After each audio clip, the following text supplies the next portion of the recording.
Muhammad Ali was stuck in Los Angeles traffic when he saw something that made his blood run cold. A man was standing on the wrong side of the bridge railing, 150 feet above the concrete highway below. Police had been trying to talk him down for 45 minutes. Firefighters were ready with nets. But the man wouldn't listen to anyone. Then Ali did something that shocked everyone watching. He got out of his car and walked toward the bridge. It was January 19th, 1981. Just after 5 p.m. on a Tuesday evening, the Wilshire Boulevard overpass was one of the busiest intersections in Los Angeles, and rush-hour traffic was completely stopped in both directions. Hundreds of cars sat motionless as drivers and passengers watched the scene unfolding above them. The man on the bridge was later identified as 38-year-old Michael Thompson, though no one knew his name at the time. What everyone could see was that he was in trouble. He'd climbed over the safety railing and was standing on a narrow concrete ledge, his back pressed against the chain-link fence, his arms spread wide as if he was about to take flight. The wind at that height was strong, and every gust made him sway slightly, causing the crowd below to gasp. Muhammad Ali had been on his way to a speaking engagement at UCLA when his limousine driver, Howard Bingham, had been forced to stop. At first, Ali thought it was just typical Los Angeles traffic, but when 20 minutes passed and they hadn't moved an inch, he rolled down his window and asked someone what was happening. "There's a guy up on the bridge trying to kill himself," a woman in the next car told him, her voice shaking. "Been up there almost an hour. They can't get him down." Ulcers felt something twist in his stomach. He'd been dealing with depression himself lately. The Parkinson's disease symptoms were getting worse, making his hands shake and his speech slur. He was only 39 years old, but felt like an old man. There were days when he wondered if his best years were behind him, days when he questioned whether his life still had purpose. "I need to get out," Ali told Bingham. "Champ, we're going to be late for the speech," Bingham replied, looking at his watch. But Ali was already opening the door. "There's a man up there who needs help more than those college kids need to hear me talk." When Muhammad Ali stepped out of his limousine, people in the surrounding cars immediately recognized him. Within seconds, word was spreading through the gridlocked traffic. "It's Ali. Muhammad Ali is here." People started getting out of their cars, following him, pulling out cameras. Some thought he was just going to look at what was happening, like everyone else. No one expected what happened next. Ali walked past the police barricades without asking permission. 2 officers moved to stop him, but then recognized who he was and froze, unsure what to do. Ali approached the lead negotiator, a LAPD sergeant named David Martinez, who'd been trying to talk the man down for the better part of an hour. "Let me try," Ali said simply. Martinez looked at him with exhausted eyes. "Mr. Ali, I appreciate the offer, but this is a trained negotiation situation. We have protocols." "And how are your protocols working?" Ali asked, not unkindly. He gestured toward the man on the ledge. "He's still up there, isn't he?" Martinez hesitated. The truth was, nothing was working. Thompson wasn't responding to anything they said. A police psychologist had tried. A priest had tried. They'd even gotten Thompson's ex-wife on the phone, but that had only seemed to make things worse. The man had stopped talking entirely about 10 minutes ago, which Martinez knew was a very bad sign. When they stopped talking, they started jumping. 5 minutes, Martinez finally said. "But if I say stop, you stop, understood?" Ali nodded and began walking toward the bridge access ladder. As he climbed, he could hear the crowd below starting to murmur. News helicopters that had been circling to film the potential suicide now focused their cameras on Muhammad Ali, climbing toward a stranger in crisis. When Ali reached the top of the overpass, He was about 30 feet away from Thompson. This close, he could see the man more clearly. Thompson was white, thin, wearing a wrinkled business suit that looked like it had been slept in. His face was blotchy from crying, his eyes red and swollen. His knuckles were white from gripping the fence behind him. Ali stood there for a moment, not approaching any closer, just standing in a position where Thompson could see him if he chose to look. "Brother," Ali called out, his voice carrying over the traffic noise, "I'm Muhammad Ali, and I'd like to talk to you for a minute. Not as a famous person or a boxer, just as a man who's felt pain before." Thompson didn't respond, but Ali saw his eyes flicker in his direction. "I know you don't know me," Ali continued, taking a small step forward, "but I want you to know something. I've been where you are, maybe not on a bridge, but I've been in that dark place where it feels like there's no way out." Thompson finally spoke, his voice hoarse and bitter. "You're Muhammad Ali. You're famous. You're rich. You're the greatest. You don't know anything about my life."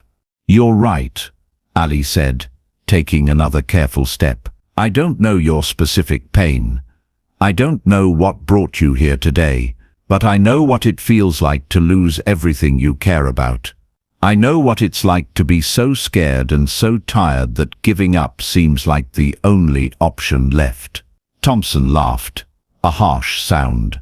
"What could you possibly have lost? You've got everything." Ali moved a little closer, now just 20 feet away. "In 1967, they took away my boxing license, took away my title, took away my ability to make a living doing the only thing I knew how to do. I was facing 5 years in federal prison. I lost millions of dollars, lost most of my friends. My phone stopped ringing. People who I thought loved me disappeared." Thompson was listening now. Ali could tell. The man had turned slightly toward him, no longer staring down at the highway. "And you want to know the worst part?" Ali continued. "It wasn't the money or the fame or even the boxing. It was waking up every morning and wondering if I'd made the biggest mistake of my life, wondering if I was a fool, wondering if I'd thrown everything away for nothing. There were nights when I laid in bed, and the darkness felt so heavy I could barely breathe." The wind picked up, and Thompson swayed slightly. Ali's heart jumped into his throat, but he kept his voice calm and steady. "I'm not going to stand here and tell you that your problems will magically disappear," Ali said.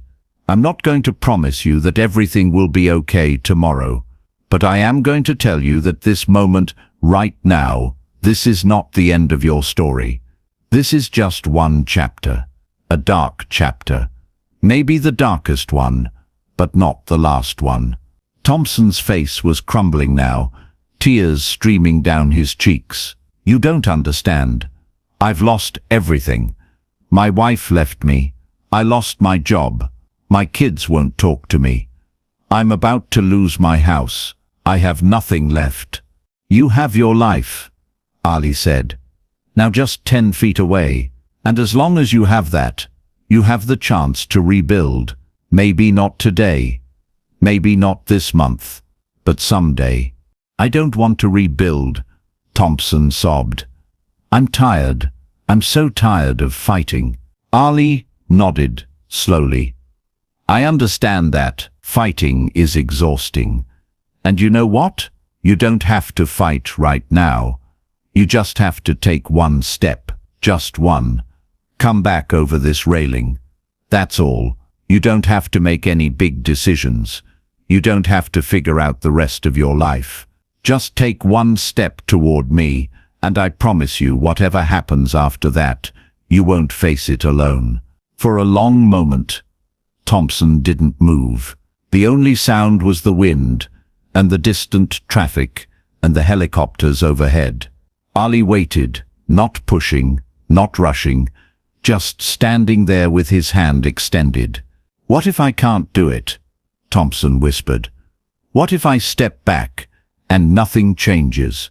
What if I'm still broken?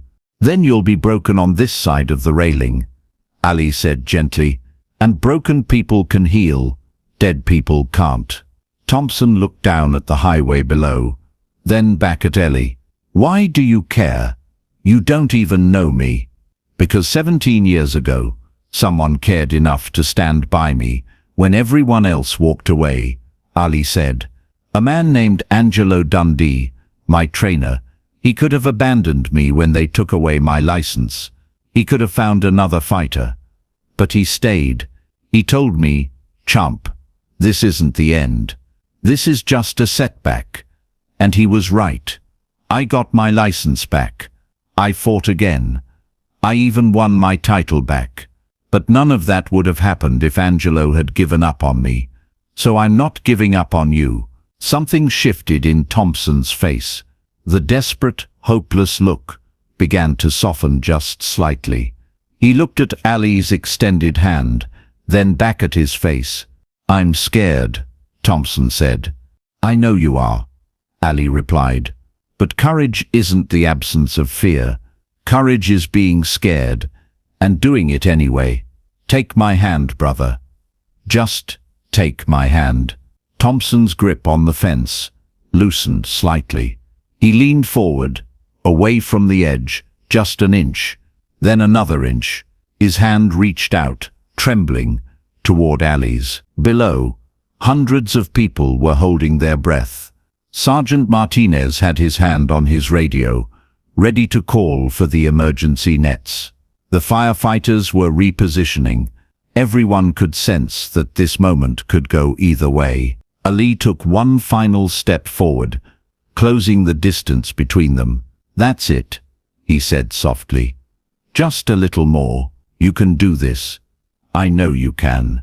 Thompson's hand touched Ali's, and the moment their fingers connected, Ali gripped firmly and didn't let go.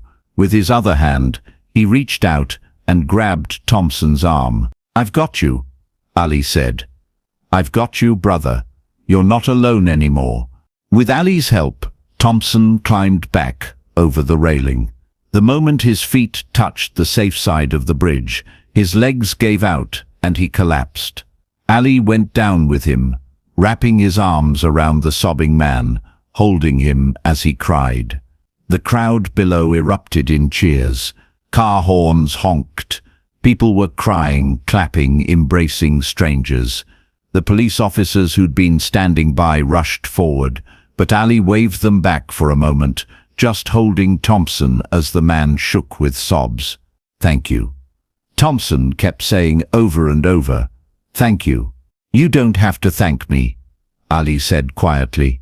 "Just promise me you'll get help. Promise me you'll talk to someone. Promise me you'll give yourself a chance." Thompson nodded against Ali's shoulder.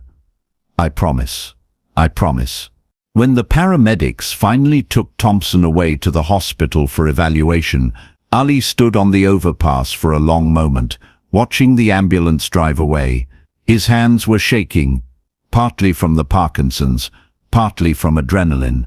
He realized he was crying. Sergeant Martinez approached him. His own eyes wet. "Mr. Ali, what you did up here. I've been doing this job for 15 years. And I've never seen anything like that. You saved that man's life." Ali shook his head. "We saved each other. He reminded me that my life still has purpose. That's worth more than any championship belt." The media coverage of the incident was immediate and extensive. Video footage of Ali climbing the bridge and talking Thompson down aired on every news channel in America. Newspapers around the world ran the story. "Ali saves suicide jumper," read the headlines. But what the news coverage didn't capture was what happened after. Ali visited Thompson in the hospital the next day. He helped him find a therapist. He made some phone calls and got Thompson a job interview at a construction company owned by a friend. He checked in on him regularly for months afterward. Michael Thompson never attempted suicide again. He rebuilt his relationship with his children. He found steady work. He remarried 5 years later, and every January 19th, he sent Muhammad Ali a card that said simply, "Thank you for giving me another year." Years later, when Ali was asked about that day on the Wilshire Boulevard overpass, he said something that revealed the depth of his own struggle. People think heroes are people who save others, but sometimes the people we save are the ones who save us. That man on the bridge, he gave me a reason to keep fighting my own battles. He reminded me that no matter how bad my Parkinson's got, no matter how much I lost, I could still make a difference in someone's life.